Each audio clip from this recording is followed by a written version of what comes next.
Hello dear students, in this video we are going to start your unit 4th part A of this unit 4, that is the thermodynamic and kinetic stability of metal complexes. Okay, so what is the stability of complex? So this is the tendency of complex to resist in the different conditions, and that is the stability. तो कौन से तरह के stabilities पर से या कौन से तरह के कंडीशंस पर किस तरीके से वो रिटेन रहता है, अपना स्ट्रक्चर रिटेन रखता है, उसको हम उसकी स्टेबिलिटी बोलेंगे। तो मेनली ये जो दो प्रोसेसेस होते हैं कॉम्प्लेक्स के, या तो वो एसोसिएट होगा, मतलब मेटल और लिगेंड कंबाइन होंगे और कॉम्प्लेक्स फॉर्म होगा, या फिर डिसोसिएट होगा। ठीक है, मतलब जो ऑलरेडी कॉम्प्लेक्स फॉर्म होके है वो ब्रेक होगा मेटल और लिगैंड में।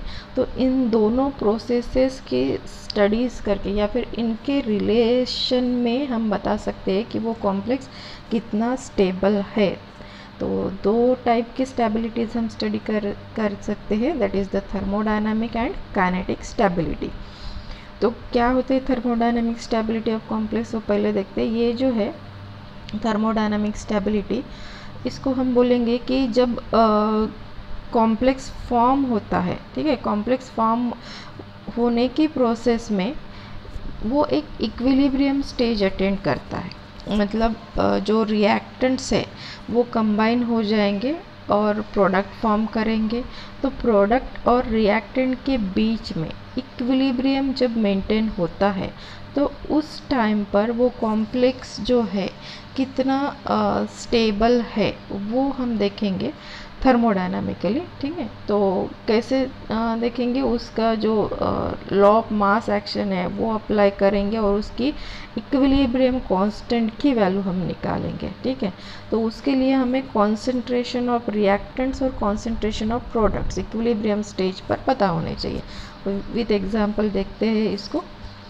तो stability of complexes depending on the thermodynamic properties, वो दो टाइप के हम देखेंगे। एक तो स्टेबल कॉम्प्लेक्सेस होंगे, उस स्टेबिलिटी पर से या फिर थर्मोडायनामिक कंडीशन पर कौन ज़्यादा सस्टेन कर पाता है उसको हम स्टेबल कॉम्प्लेक्स बोलेंगे। और कुछ होते हैं जो ज़्यादा सस्टेन नहीं कर पाते, तो उनको बोलेंगे हम अनस्टेबल कॉम्प्लेक्सेस। स्टेबल कॉम्प्लेक्सेस को पेनिट्रेशन कॉम्प्लेक्सेस भी बोला जाता है।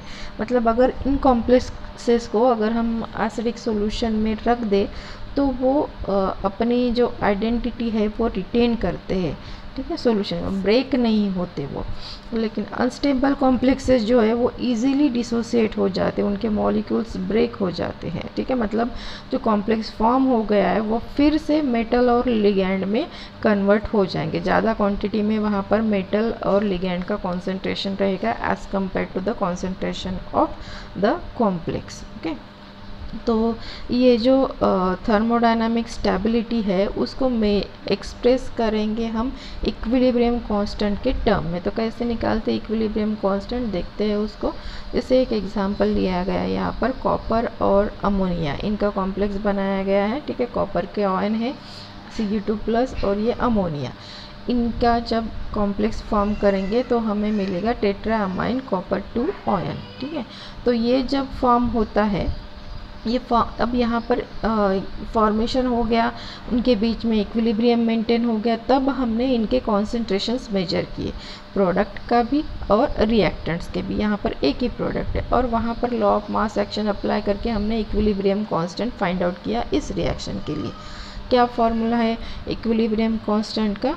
It is the ratio of product of concentration of products to the product of concentration of reactants, ये फॉर्मूला हुआ। ठीक है, सिंपल वर्ड्स में अगर कहा जाए तो ये के इक्विलिब्रियम स्टेज पर कैसे निकालेंगे समझिए। ये एक जनरल रिएक्शन हमने ले ली, A+B, और इक्विलिब्रियम मेंटेन किया, हो गया उसमें, तो प्रोडक्ट मिला हमको C+D।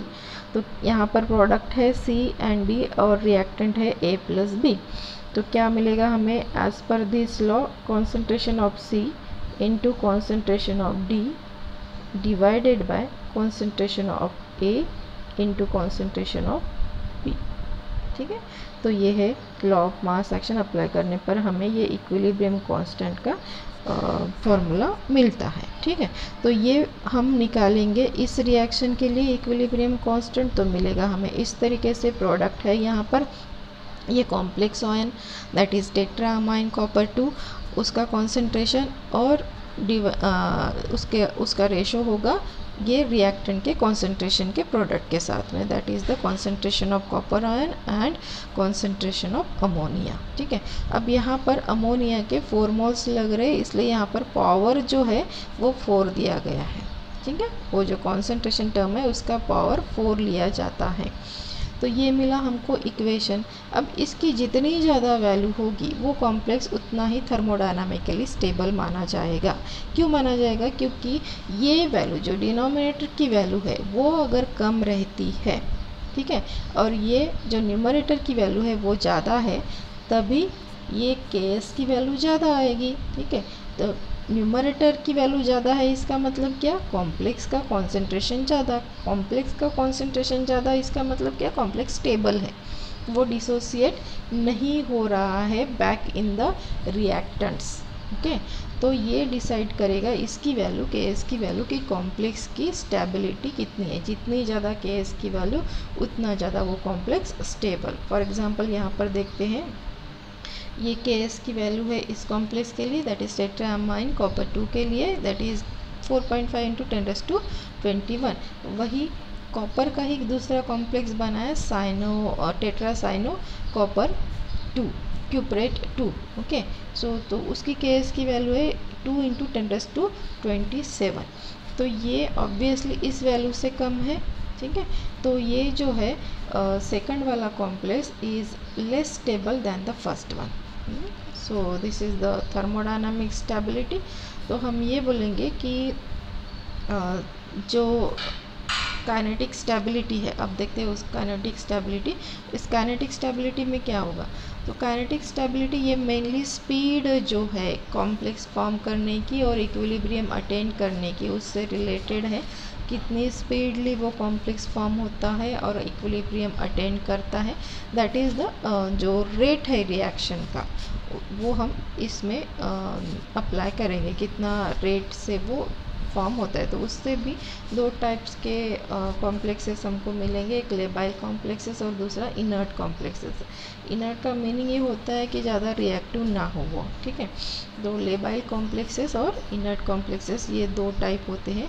ये लेबाइल कॉम्प्लेक्सेस जो है वो जब कॉम्प्लेक्स फॉर्म हो जाता है तो उसके बाद में दूसरे लिगैंड्स के साथ वो जल्दी से ये अपने लिगैंड्स एक्सचेंज कर लेता है, ठीक है।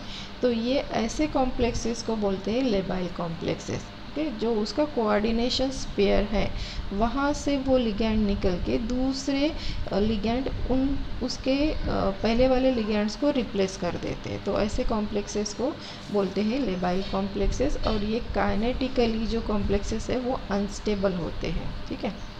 जैसे यहाँ पर एग्जांपल दिया है टेट्रासाइनोनिकेलेट 2, ये एक लेबाइल कॉम्प्लेक्स है क्योंकि वो इस जो है ये साइनो लिगैंड है, लेकिन कार्बन जो है उसका आइसोटोप अलग है। कार्बन 12 ना होकर यहाँ पर कार्बन 14 है, ठीक है, ये साइनो का लिगैंड में। तो ये रिप्लेस करेगा यहाँ के लिगैंड को, इस CN को, ठीक है। तो ये इजीली रिप्लेस हो जाता है, इसीलिए ये जो कॉम्प्लेक्स है वो काइनेटिकली अनस्टेबल है और उसे बोलेंगे लेबाइल कॉम्प्लेक्स। इनर्ट कॉम्प्लेक्स क्या होते हैं? तो इनर्ट कॉम्प्लेक्स को अगर हम ऐसे किसी कंडीशन में रख दें, एसिडिक कंडीशन में, तो वो एक्सचेंज नहीं करेगा, ठीक है। मतलब उसका जो सब्स्टिट्यूशन है या फिर एक्सचेंज है वो बहुत स्लो होगा या फिर होगा ही नहीं। तो ऐसे कॉम्प्लेक्सेस को बोलते हैं इनर्ट कॉम्प्लेक्सेस, मतलब रिएक्ट ही नहीं होंगे वो। तो ऐसे होते हैं काइनेटिकली स्टेबल इन नेचर। जैसे फॉर एग्जांपल ये जो है हेक्सामाइन कोबाल्ट 3 कॉम्प्लेक्स, इसको अगर एसिडिक कंडीशन में हम रख देंगे तो वो काइनेटिकली इनर्ट है और स्टेबल है, ठीक है। तो ये 2 टाइप्स हुए काइनेटिक स्टेबिलिटी पर से। अब देखते हैं हम ये relation between thermodynamic and kinetic stability of complex, क्या रिलेशन है इनके बीच में। तो ये सिंपल सा रिलेशन है कि जो कॉम्प्लेक्स काइनेटिकली स्टेबल होता है वो थर्मोडायनामिकली अनस्टेबल होता है और वाइस वर्सा, मतलब जो थर्मोडायनामिकली स्टेबल होगा वो काइनेटिकली अनस्टेबल होगा। ठीक है, ये यहाँ पर कुछ एग्जांपल के साथ बताया गया है। जैसे ये एग्जांपल लिया है हमने, ये काइनेटिकली इनर्ट है लेकिन थर्मोडायनामिकली अनस्टेबल है एसिडिक कंडीशन में। ठीक है, मतलब उसकी जो के की वैल्यू है वो कम मिलती है, लेकिन वो काइनेटिकली इनर्ट है, रिएक्ट नहीं होगा, दूसरे लिगेंड्स उसके लिगेंड्स को रिप्लेस नहीं करेंगे। वैसे यहाँ पर ये जो है ये इसकी थर्मोडायनामिकली स्टेबल कॉम्प्लेक्स है, ये निकेल वाला, निकेल और साइनो वाला, लेकिन ये काइनेटिकली अनस्टेबल है। तो ये है रिलेशन, इनका कोई रिलेशन ही नहीं है, ऐसे समझ लीजिए कि थर्मोडायनामिक और काइनेटिक स्टेबिलिटी एक दूसरे से रिलेट नहीं करते। एक अगर स्टेबल है थर्मोडायनामिकली तो वो काइनेटिकली अनस्टेबल रहेगा। नेक्स्ट है स्टेबिलिटी कांस्टेंट ऑफ कॉम्प्लेक्सेस। तो किस तरीके से स्टेबिलिटी कांस्टेंट्स हम फाइंड आउट करते हैं, जैसे दो तरीके हैं इसके, एक तो स्टेप वाइज स्टेबिलिटी देखेंगे पहले। ठीक है, तो first type step wise stability constant किस तरीके से फाइंड आउट करेंगे। एक स्टेप वाइज जाएंगे, जैसे कोई कॉम्प्लेक्स लिया, मेटल आयन लिया हमने और वो एल लिगैंड के साथ कंबाइन हो रहा है, एन उसका कोऑर्डिनेशन नंबर है मेटल का, तो ये इस तरीके से कॉम्प्लेक्स फॉर्म हो जाएगा MLN। अब ये जो फॉर्मेशन है वो स्टेप वाइज अगर लेंगे तो पहले ये M प्लस L कंबाइन होंगे, ML फॉर्म होगा, उसका K की वैल्यू इस तरीके से मिलेगी हमें K1, ये यहाँ पर प्रोडक्ट हुए और ये रिएक्टेंट्स हुए, तो इस तरीके से K1 की वैल्यू मिलेगी। फिर ये जो फॉर्म हुआ ML वो लिया हमने, फिर लिगैंड के साथ स्टेप वाइज जा रहे, तो जितने N लगे लिगैंड्स के कितने नंबर लगे हमको, N नंबर्स लिए, तो जैसे 4 लगे तो पहला एक लिगैंड ज्वाइन होगा, फिर दूसरा, फिर तीसरा, फिर चौथा, इस तरीके से स्टेप वाइज मैनर में ये कॉम्बिनेशन होता जाएगा या फिर कॉम्प्लेक्स फॉर्म होता जाएगा। तो एट द एंड हमको जो Kn की वैल्यू मिलेगी वो कितनी रहेगी, M, ये प्रोडक्ट हुआ और ये रिएक्टेंट्स हुए, तो इस तरीके से ये K1, K2, K3 up to Kn। ठीक है, तो ये है स्टेप वाइज स्टेबिलिटी कांस्टेंट। ठीक है, यहाँ पर थोड़ा सा स्पेलिंग मिस्टेक है, देख लेना। नेक्स्ट जो इसका टाइप है वो है ओवरऑल स्टेबिलिटी कांस्टेंट। ठीक है, ये जो अभी हमने स्टेप वाइज देखा उसमें K1 की वैल्यू ज़्यादा रहेगी K2 से, K2 की ज़्यादा रहेगी K3 से, इस तरीके से। वो क्यों, क्योंकि जैसे ही पहला लिगैंड ज्वाइन हो जाता है मेटल के साथ में, तो ये जो पहला लिगैंड है वो अपोज करेगा दूसरे आने वाले लिगैंड को। ठीक है, इसलिए K1 की वैल्यू ज़्यादा रहेगी, फिर K2 की उससे कम रहेगी, फिर K3 की और कम रहेगी, इस तरीके से। अब सेकंड है ओवरऑल स्टेबिलिटी कांस्टेंट और क्यूमुलेटिव स्टेबिलिटी कांस्टेंट। इसमें एक साथ ज्वाइन करेंगे सारे लिगैंड जितने भी हैं, वो देखते हैं कैसे। जैसे पहले फर्स्ट लिगैंड ज्वाइन हुआ तो उसकी वैल्यू ये निकली, यहाँ पर कांस्टेंट को हमने β1 कहा है। फिर 2 लिगैंड एक साथ आए तो वो इस तरीके से मिला हमको ये कांस्टेंट। ठीक है, फिर 3 लिगैंड एक साथ आए, फिर ये इस तरीके से यहाँ पर n लिगैंड्स और ये फॉर्मूला बना βn का। तो ये है ओवरऑल स्टेबिलिटी कांस्टेंट और क्यूमुलेटिव स्टेबिलिटी कांस्टेंट। अब इन दोनों के बीच का रिलेशन फाइंड आउट करते हैं हम, मतलब स्टेप वाइज स्टेबिलिटी कांस्टेंट और ओवरऑल स्टेबिलिटी कांस्टेंट को। तो पहली जो रिएक्शन ली, फॉर एग्जांपल यहाँ पर डायरेक्टली थर्ड स्टेप वाला लिया है, 3 लिगैंड एक साथ कंबाइन हो जाएंगे, तो इस तरीके से हमें ये प्रोडक्ट ये जो कांस्टेंट है β3 की वैल्यू हमको यहाँ पर मिलेगी, जिसे हम ओवरऑल स्टेबिलिटी कांस्टेंट बोलते हैं। ठीक है, तो ये मिला हमको इक्वेशन। अब इस इक्वेशन को थोड़ा सा रीअरेंज करने के लिए हमने इस वैल्यू से concentration of ml into concentration of ml2 से न्यूमरेटर और डिनोमिनेटर दोनों को मल्टीप्लाई कर दिया। ठीक है, ये स्टेप आ गई। अब रीअरेंज किया उसको, क्या किया है यहाँ पर, ये जो m है ये L³ है ना, कॉन्सेंट्रेशन ऑफ L³, इसको सिंप्लीफाई किया तो ये इतने ऐसे मिले हमको इस तरीके से। ठीक है, अब इसको सेपरेट किया हर डिनोमिनेटर में, देखिए यहाँ पर ये आ गया,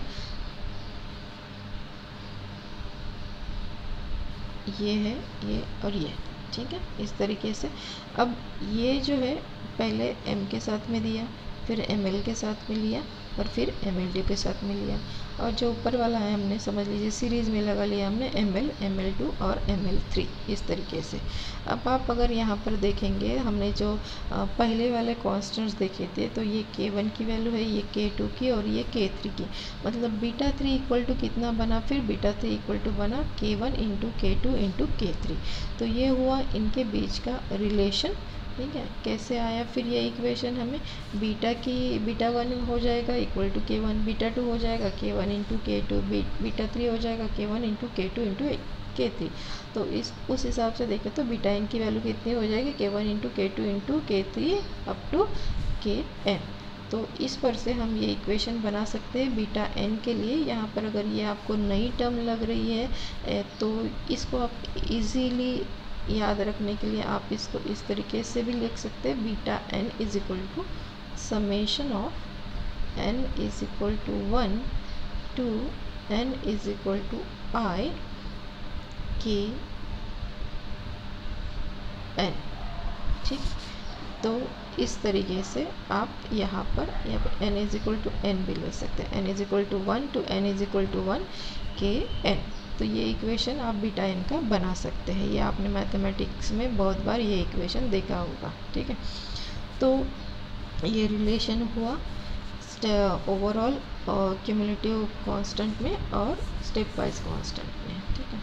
तो यहाँ पर अगर लॉगरिथम अप्लाई कर दे इस इक्वेशन को तो सिंपल इक्वेशन हमको मिलता है ये वाला, ठीक है। अब ये जो बीटा की वैल्यू है उस पर से हम बता सकते हैं उस कॉम्प्लेक्स की स्टेबिलिटी। जैसे यहाँ पर कॉपर का जो कॉम्प्लेक्स है दैट इज़ टेट्रामाइन कॉपर वाला, ठीक है, और दूसरा लिया अमोनिया के साथ में कैडमियम का कॉम्प्लेक्स। तो बीटा की वैल्यू यहाँ पर 13.3 है इसके लिए, कॉपर के लिए, और कैडमियम के लिए 7 है। तो इसका मतलब क्या हुआ कि जो जिसकी वैल्यू ज़्यादा है, मतलब ये कॉपर वाला कॉम्प्लेक्स वो मोर स्टेबल है एज़ कम्पेयर टू कैडमियम की, उसकी वैल्यू 7 है। तो इस पर से हम स्टेबिलिटी बता सकते हैं कॉम्प्लेक्सेस की।